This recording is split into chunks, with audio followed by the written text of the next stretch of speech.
it's Keela and Kyle here with Decise, and we want to talk about compliance. So, Kyle, what even is compliance? I think it's a hard concept to understand, but let's put it into two buckets. All right. So the first thing is we're talking about compliance. We're talking about the internal policies that companies have. And so that's your Mhm. internal compliance. That would be the privacy policy. That might be your cybersecurity program, other published internal policies. Maybe some more like forward-thinking companies also think of compliance in terms of the culture that they're trying to build. And then when we look outside the company, we usually refer to that as regulatory compliance. And so that would be the set of laws and regulations that apply to your company. And so some of those have been around for forever, like PCI DSS, that regulation was published in 2004, or more recently, the California Consumer Privacy Act. Those are examples of external compliance, regulatory compliance examples, the laws and regulations that apply to the company. Okay. So I feel like compliance kind of has a bad rap. Definitely. Why do you think that is?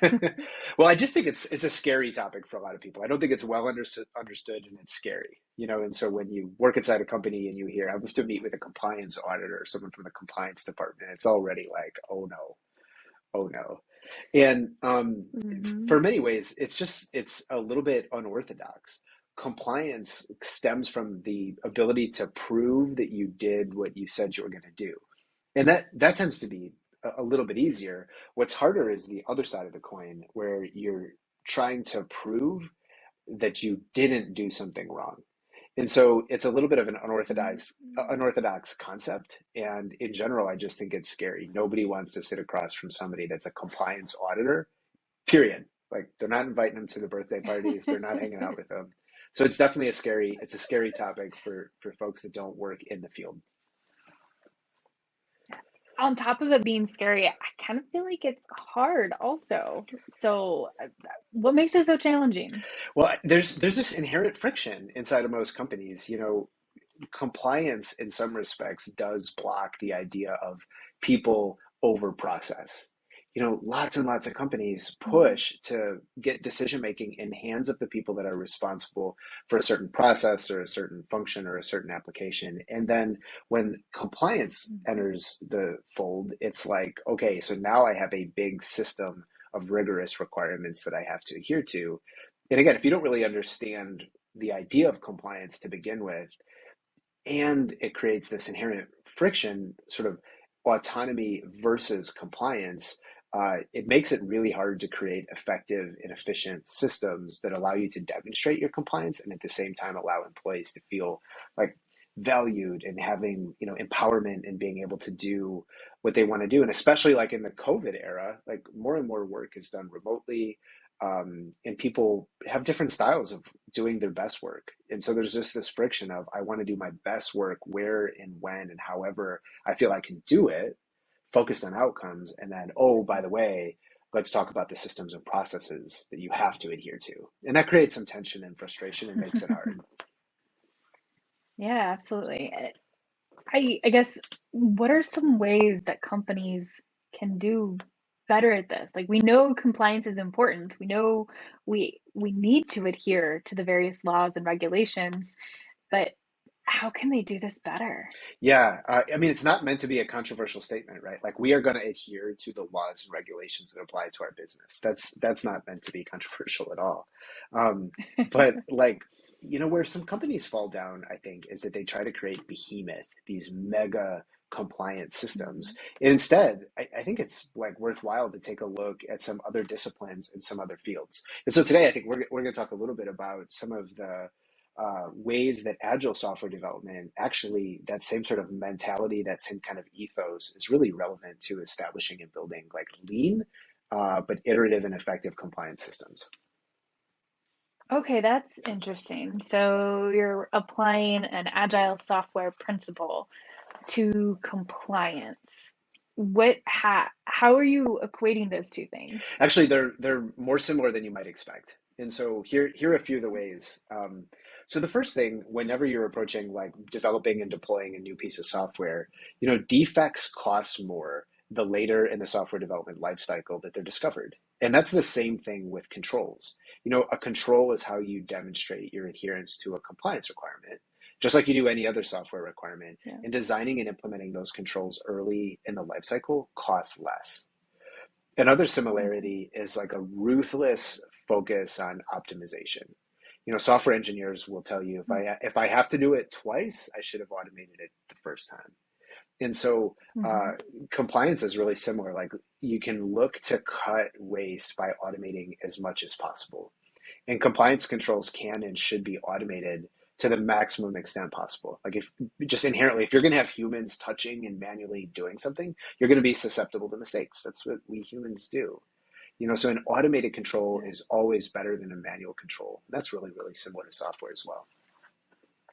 Okay, so that's really interesting. I guess I hadn't really thought a lot about automating compliance. It makes perfect sense, and I love this analogy to agile software development as well. But Yeah. can you give me like an example? How do you automate compliance controls? Yeah, so let's like keep the metaphor going with software development. Like a really well written piece of software, it's reusable. It's written to the lowest level, and then lots of different people can take advantage of it. The best controls work in the same way. They can scale across multiple platforms, and a control can be used to satisfy multiple different regulations or policies. And so they allow Hmm, others to rely upon the inherent value that's provided by sort of a create once, run many times concept, just like in software. okay, interesting. Okay, that makes sense. So, what other recommendations do you have, or other ways that compliance is similar to agile? Sure. Well, like let's just like take that example of like a well-written block of code and its reusability. Like another Hmm. example that I'd offer is using instrumentation to your advantage. So like if you're a software administrator, you're already using logs to monitor, user activity in your app. Or is it performing the way it's meant to? Is it got the uptime that you want? Like that same sort of mentality, in many cases, actually, literally the same control works well for compliance. So you can use logging and monitoring to make sure that your app is performing the same way that you're expecting it to. Well, you can use logging and data to also watch your compliance environment. And so robust logging makes compliance easier. And I'll give you a couple of examples, right? Like a simple one is least Hmm. privilege. You can Yeah. use your same logs to show, okay, only those people that need access to a certain application or a process or a function have access to it. Um, and so you can also use logging and monitoring to show, okay, my customer data is encrypted, or whenever somebody accesses a customer record, that should be logged. It's sort of those same best practices that you use in writing a quality piece of software in monitoring the performance of an application work remarkably well in a compliance context. Hmm. Okay, that's good to know. So just kind of sitting here and thinking, like, reflecting on this a bit, it doesn't seem that common that a tech person meets like a compliance role, like, coming from a tech background and then, Mhm. being very fluent and involved in compliance. It doesn't seem like there's a lot of you out there. How did this come to be for you, and what are the benefits that you see of having kind of these two worlds merged together? Yeah, I mean, in my case, I spent more than a decade doing software development and automation, and then I moved into a compliance role. And so it is hard Mhm. to find friends, honestly, um, like people that sort of see the world in the same way. And so in this case, the way we open the conversation is say, like, one of the ways that companies fall down is by creating a behemoth system from scratch. I just love applying these principles from other disciplines, and I think they're extremely relevant in a compliance context for having a modern but yet lean and right-sized system in place to help with automated testing for compliance. Like, I'll give you another example, okay? So in Mhm. software engineering, like a best practice would be something called chaos engineering. So you build Mhm. your application knowing at some point it's going to fail. There's going to be failure cases. And so when you build your software with that in mind, you immediately are thinking about resiliency.